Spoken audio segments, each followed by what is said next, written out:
నువ్వేం పార్టీ అధ్యక్షుడివే? నన్ను ఒక్కడిని గెలిపించండి, మిమ్మల్ని అభ్యర్థిస్తున్నా, ప్లీజ్ ప్లీజ్ అన్నాడు. చూస్తున్నారుగా మీరు. ఇదేంటి?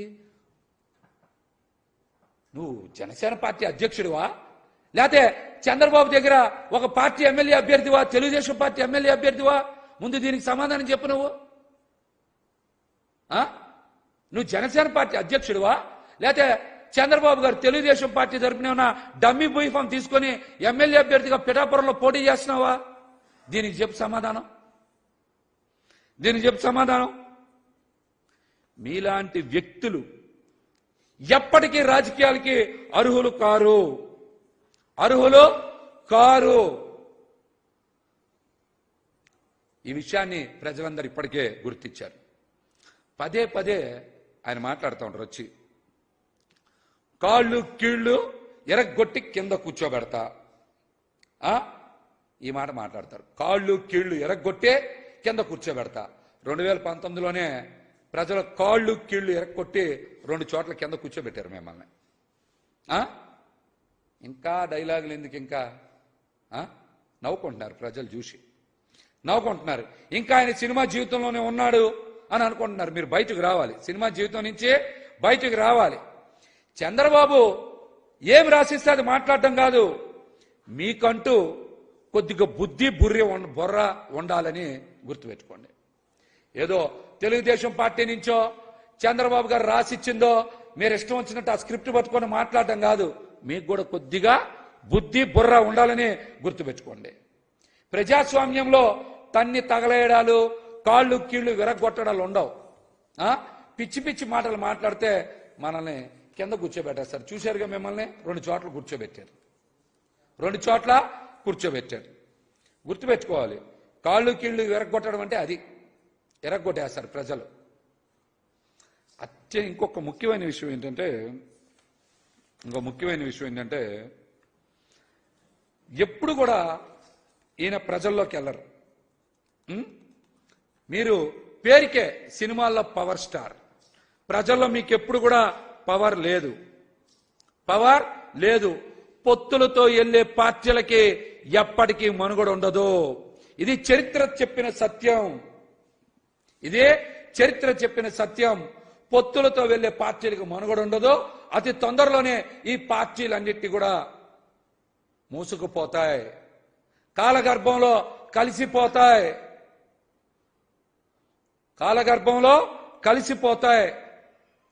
ఆత్మవిశ్వాసం లేక, గెలుస్తామనే నమ్మకం లేక ఇష్టానుసారం వాగుతున్నారు. ఇష్టానుసారం జగన్మోహన్ రెడ్డి గారి మీద మాట్లాడుతున్నారు. వీళ్ళందరూ ఒక పిచ్చి కుక్కల గుంపులో తయారై మాట్లాడుతున్నారు. ప్రజల చేతిలో ఈ కూటమికి ఇందాక చెప్పా, చెప్పు దెబ్బలు తప్పవని కూడా హెచ్చరిస్తా ఉన్నా. అదేవిధంగా పవన్ కళ్యాణ్ అనేటువంటి వ్యక్తి ఎప్పటికీ స్వయంగా ప్రకాశించలేరు. ఆయన ఉపగ్రహమే. ఎవరో ఒకరి కిరణాలు ఈయన మీద పడాలి, అప్పుడు మాత్రమే ఆయన కనబడాలి. చూశారుగా పిఠాపురంలో కూడా వర్మ వెలుగులు ఈయన మీద పడాలి, అప్పుడే ఈయన కనబడుతున్నాడు, లేకపోతే కనబడతల్లా. ఈయన ఎప్పుడు ఉపగ్రహమే. నాకు తెలిసినంత వరకు పవన్ కళ్యాణ్ అనే వ్యక్తి ఈ రాష్ట్రానికి ఉపద్రవమే. సర్వనాశనం చేసేస్తారు ఈ పార్టీని, ఈ రాష్ట్రాన్నే సర్వనాశనం చేసేస్తారు పవన్ కళ్యాణ్ అనేటువంటి వ్యక్తి. ఆయన ఎప్పటికీ రాష్ట్రానికి ఉపద్రవమే. ప్రజలందరూ కూడా ఈసారి ఈ ఉపద్రవం నుంచి బయటపడాలంటే జగన్మోహన్ రెడ్డి గారు పిలిపించినట్టు 175కి 175 అసెంబ్లీ స్థానాల్ని, 25కి 25 పార్లమెంట్ స్థానాల్ని గెలిపించాలి అని మీ అందరికీ విజ్ఞప్తి చేస్తా. చూశారుగా చిరంజీవి గారేమో ప్రజారాజ్యం పార్టీని హోల్సేల్గా అమ్మేశాడు ఆయన. పవన్ కళ్యాణ్ మాత్రం జనసేన పార్టీని చంద్రబాబు నాయుడు గారికి రీటైల్గా అమ్మకం చేస్తున్నాడు. ఆయనేమో హోల్సేల్ అమ్మకం, ఈయనదేమో రీటైల్ అమ్మకం చేస్తా ఉన్నాడు. ఈ విషయాన్ని ముఖ్యంగా కాపు యువత, కాపు సోదరులు గమనించాలని కూడా నేనైతే విజ్ఞప్తి చేస్తా ఉన్నా. ఇంకొక ముఖ్యమైన విషయం ఏంటంటే, నిన్న ఎన్నికల అఫిడవిట్లో అన్ని కూడా పచ్చి అబద్ధాలే నింపారు. నిన్న ఎన్నికల అఫిడవిట్లో అన్ని పచ్చి అబద్ధాలే నింపారు. దాని నిండా కూడా ఆ ఎన్నికల అఫిడవిట్ని ఒక చార్టర్డ్ అకౌంటెంట్తో కాదు, ఒక ఇన్వెస్టిగేషన్ ఆఫీసర్తో తనిఖీ చేయించాలి. ఇన్వెస్టిగేషన్ అధికారులతో తనిఖీ చేయించాలి. మీరు చూడండి, 5 ఏళ్ళు ఆయన సంపాదనలో అంట 114 కోట్లు సంపాదిస్తే మరి 90 కోట్ల ఆస్తులు ఎలా కొన్నారు చెప్పండి మీరు? ఆయన సంపాదన అంట 114.76 కోట్లు అంట, కొన్న ఆస్తులు అంట 90 కోట్లు అంట. ఎలా కొంటారండి? ఎలా కొంటారు 90 కోట్ల ఆస్తులు? ఈ ఆస్తులన్నీ ఎప్పటి నుంచి కొన్నారు తెలుసా? జనసేన పార్టీ పెట్టిన తర్వాతే 2014 నుంచి పార్టీ పెడితే 2018 నుంచి 2024 వరకు కొన్న ఆస్తులే అన్నీ కూడా. అంతకు ముందు లేవు, చూసుకోండి. 90 కోట్ల రూపాయల ఆస్తులు కొనింది ఎప్పటి నుంచి? 2018 నుంచి 2024 వరకు. ఇవన్నీ నా సొంత కవిత్వం ఏం చెప్తున్నా. ఆయన ఎన్నికల అఫిడవిట్లో ఇచ్చినవి ఇవన్నీ కూడా, ఆయన ఎన్నికల అఫిడవిట్లో ఇచ్చినవి అన్నీ కూడా ఎప్పటి నుంచి కొన్నారు? 90 కోట్ల రూపాయల ఆస్తులు కొనింది 2018 నుంచి 2024 వరకు. మరి అవన్నీ కూడా సబ్ రిజిస్టార్ వాల్యూ ప్రకారం 90 కోట్లు. మార్కెట్ వాల్యూ చూపించమంటే సబ్ రిజిస్టార్ వాల్యూకి 1 లక్ష, 2 లక్షలు, 5 లక్షలు కలిపి చూపించారు. కానీ మార్కెట్ వాల్యూ ఎంత ఉంటుందో తెలుసా? సుమారు 350 కోట్ల నుంచి 400 కోట్ల రూపాయలు ఉంటాయి ఆ ఆస్తులన్నీ కూడా. 350 నుంచి 400 కోట్ల రూపాయల ఆస్తులు ఉంటాయి మార్కెట్ వాల్యూలో చూపిస్తే. అట్లాగనే ఆయన 2018లో కొన్న ఆస్తులు 17 కోట్లు, 18లో కొన్న ఆస్తులు 17 కోట్లు, 21లో 33 కోట్లు, 24లో 23 కోట్లు, వివిధ బ్యాంకుల్లో డిపాజిట్లు 5 కోట్లు, 11 కోట్లు. ఇవన్నీ ఎప్పుడు? జనసేన పార్టీ స్థాపించిన తర్వాత మాత్రమే పవన్ కళ్యాణ్ అనే వ్యక్తి కొనుగోలు చేసిన ఆస్తులు, డిపాజిట్లు. ఇవన్నీ అఫిడవిట్లో చూపించినవే. ఇంకో ముఖ్యమైన విషయం ఏంటి తెలుసా మీకు? కరోనా సమయంలో 2021లో కూడా 2021లో కూడా ఆయన 33 కోట్ల రూపాయల ఆస్తులు కొన్నాడు. ఆయన కరోనాలో ప్రపంచం అంతా మూసుకుపోతే ఒక్క పవన్ కళ్యాణ్కి మాత్రం ఆస్తులు కొనుక్కోవడానికే 33 కోట్ల రూపాయల డబ్బులు వచ్చినాయి. ఎక్కడి నుంచి వచ్చినాయి? మీకేమన్నా పసుపు కరోనా కాటేసిందా? చంద్రబాబు గారి నుంచి ప్యాకేజ్ డబ్బులు ఏమైనా బాగా వచ్చాయా? ఈ విషయాన్ని ప్రజలు గమనించాలి. పోనీ 2018 నుంచి 2024 వరకు మీరు చేసిన సినిమాలు 4. అందులో కొద్దో గొప్ప యావరేజ్ తాడిన సినిమాలు 2. మిగతా 2 సినిమాలు డిజాస్టర్ అయ్యాయి. మరి 90 కోట్ల ఆస్తులు ఎలాగొచ్చినాయి మీకు? 90 కోట్ల ఆస్తులు సబ్ రిజిస్టార్ వాల్యూ ప్రకారం చూద్దాం ఎలా వచ్చినాయి.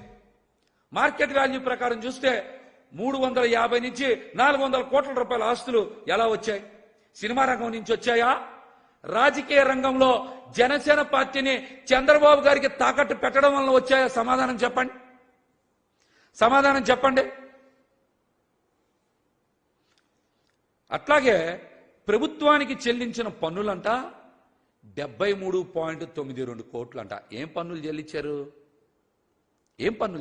ప్రభుత్వానికి తెలుసా? అది పెద్ద మాయ. అది ఏం పన్నులు చేపించారు తెలుసా? ఈయన ఆస్తులు కొనుక్కుంటే ఆస్తులకి స్టాంప్ డ్యూటీ కట్టడానికి, సబ్ రిజిస్టర్ ఆఫీసులో స్టాంప్ డ్యూటీ కట్టడానికి చెల్లించిన డబ్బుల్ని ప్రభుత్వ సేవలకు కట్టిన పన్నుల కింద చూపించాడు ఆయన. ఎంత దుర్మార్గం చూడండి. ప్రజల్ని ఏ విధంగా ఏమారుస్తున్నారు చూడండి. నువ్వేనా ఇంటి పన్ను కట్టావా? నీటి పన్ను కట్టావా? ఇంకేమైనా అదర్ ట్యాక్సెస్ కట్టావా? ఎక్కడ ఎందుకు డీటెయిల్డ్గా చెప్పలా? ఆస్తులు కొనుక్కోవడానికి కట్టిన స్టాంప్ డ్యూటీని ఆయన ఏమని చెప్తున్నాడు? ప్రభుత్వానికి చెల్లించిన పన్నులని చెప్తా ఉన్నారు. ప్రభుత్వానికి చెల్లించిన పన్నులని చెప్తా ఉన్నారు. ఇదంతా ప్రజల్ని మోసం చేయడమే.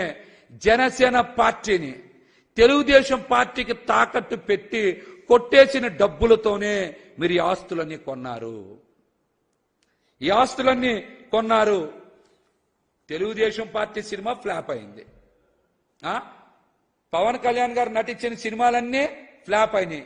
కానీ పవన్ కళ్యాణ్ గారి ఇన్కమ్ విషయం మాత్రం, ఆదాయం మాత్రం విపరీతంగా సక్సెస్ అయ్యాడు. ఆయన విపరీతంగా సక్సెస్ అయ్యాడు. ఆయన ఆదాయం పెరిగింది, ఆస్తులు పెరిగాయి, ఏమాత్రం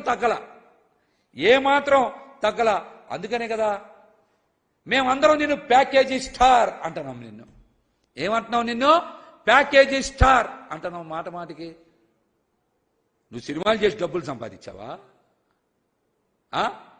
జనసేన పార్టీని రీటైల్ గా చంద్రబాబుకి అమ్మకం చేయడం ద్వారా సంపాదించిన డబ్బులతోనే ఆస్తులు కొన్నావు. అందుకే నువ్వు ప్యాకేజీ స్టార్ అని చెప్తా ఉన్నాం. అందుకని నేను ప్యాకేజీ స్టార్ అని చెప్తా ఉన్నాం. రాబోయే ఎన్నికల్లో కూటమి చిత్తుగా ఓడిపోతుంది. మరొకసారి ముఖ్యమంత్రిగా జగన్మోహన్ రెడ్డి గారు ప్రమాణ స్వీకారం చేస్తారు. చూశారుగా బస్సు యాత్ర ఏ విధంగా విజయవంతమైందో. లక్షలాది మంది ప్రజలు జగన్మోహన్ రెడ్డి గారికి నీరాజనం పడతా ఉన్నారు. అందుకనే వీళ్ళకి ఫ్రస్ట్రేషన్తో పిచ్చెక్కి ఊగిపోయి పిచ్చి కోతలు కోస్తా ఉన్నారు. మీకు పిచ్చి పట్టడం ఖాయం. నెల రోజుల్లో కూటమి నాయకులు, అగ్ర నాయకులు మొత్తాన్ని కూడా పిచ్చి ఆసుపత్రిలో చేర్పించడం ఖాయమని కూడా తెలియజేస్తా ఉన్నా.